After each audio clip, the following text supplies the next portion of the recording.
Halo teman-teman, pada kesempatan hari ini kita akan membahas tentang strategi pemecahan masalah matematika. Sebelumnya, berikut merupakan sedikit informasi mengenai profil penulis. Berikut adalah topik pembelajaran yang akan kita bahas, yaitu strategi heuristik, strategi representasi visual, strategi berbasis kontekstual, dan strategi kolaboratif.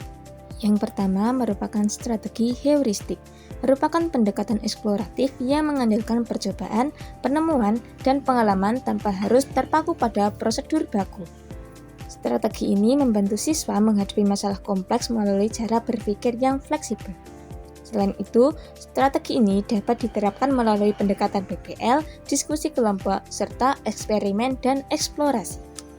Strategi heuristik ini memiliki beberapa jenis. Yang pertama, mencoba-coba dan memeriksa. Strategi ini melibatkan pemilihan metode berdasarkan percobaan, di mana hasilnya diperiksa terlebih dahulu apakah sesuai dengan kondisi masalah. Hal ini dilakukan sampai menemukan solusi yang benar. Yang kedua adalah membuat gambar atau diagram, yaitu dengan memvisualisasikan persoalan yang ada. Jenis strategi yang ketiga adalah menyederhanakan masalah.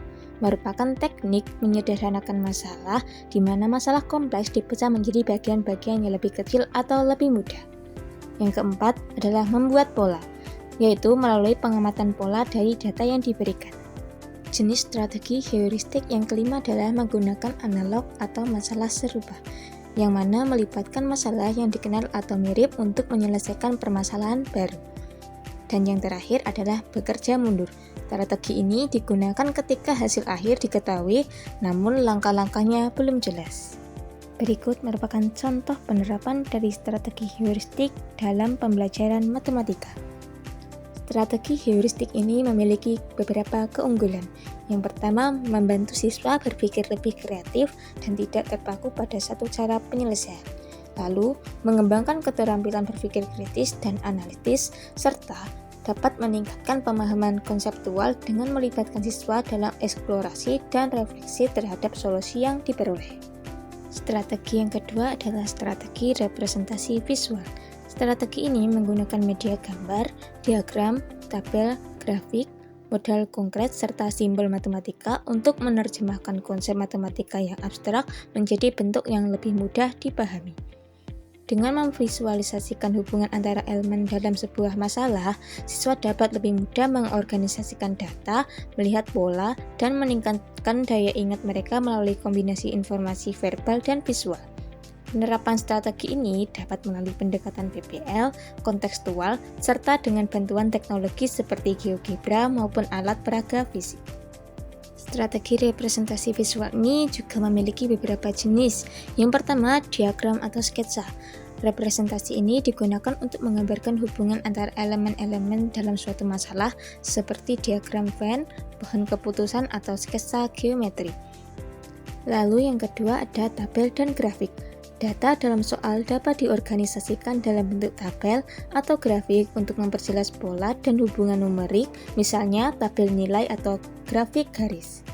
Yang ketiga adalah model konkret atau manipulatif, di mana menggunakan alat bantu fisik seperti balok angka, kartu, atau benda konkret lainnya. Dan yang terakhir adalah simbol atau notasi matematis, di mana representasi menggunakan simbol matematika. Berikut adalah contoh dari penerapan strategi representasi visual dalam pembelajaran matematika. Strategi representasi visual ini memiliki beberapa keunggulan, yaitu membantu pemahaman konsep, meningkatkan keterampilan berpikir analitis, mempermudah komunikasi matematika, serta meningkatkan retensi dan ingatan siswa.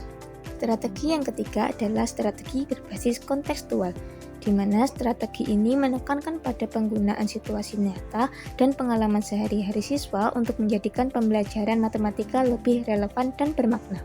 Melalui metode seperti PBL atau pembelajaran berbasis proyek, siswa diajak untuk menerapkan konsep matematika dalam tantangan hidup yang sebenarnya. Strategi ini tidak hanya bertujuan untuk membantu siswa untuk menguasai materi, tapi juga untuk mengembangkan keterampilan berpikir kritis, mandiri, serta meningkatkan keterlibatan aktif siswa dalam proses pembelajaran. Berikut adalah contoh dari penerapan strategi kontekstual dalam pembelajaran matematika. Strategi yang terakhir adalah strategi kolaboratif. Strategi ini menitikberatkan pada interaksi sosial dan kerjasama antar siswa untuk memecahkan persoalan matematika secara bersama-sama yang dapat diimplementasikan melalui diskusi kelompok untuk berbagi ide, pembelajaran sebaya di mana siswa lebih paham membantu rekannya, serta teknik think, pair, share yang melatih refleksi mandiri sebelum berdiskusi. Strategi ini mengasah keterampilan komunikasi, berargumen, serta pemahaman melalui proses menjelaskan kembali konsep kepada orang lain.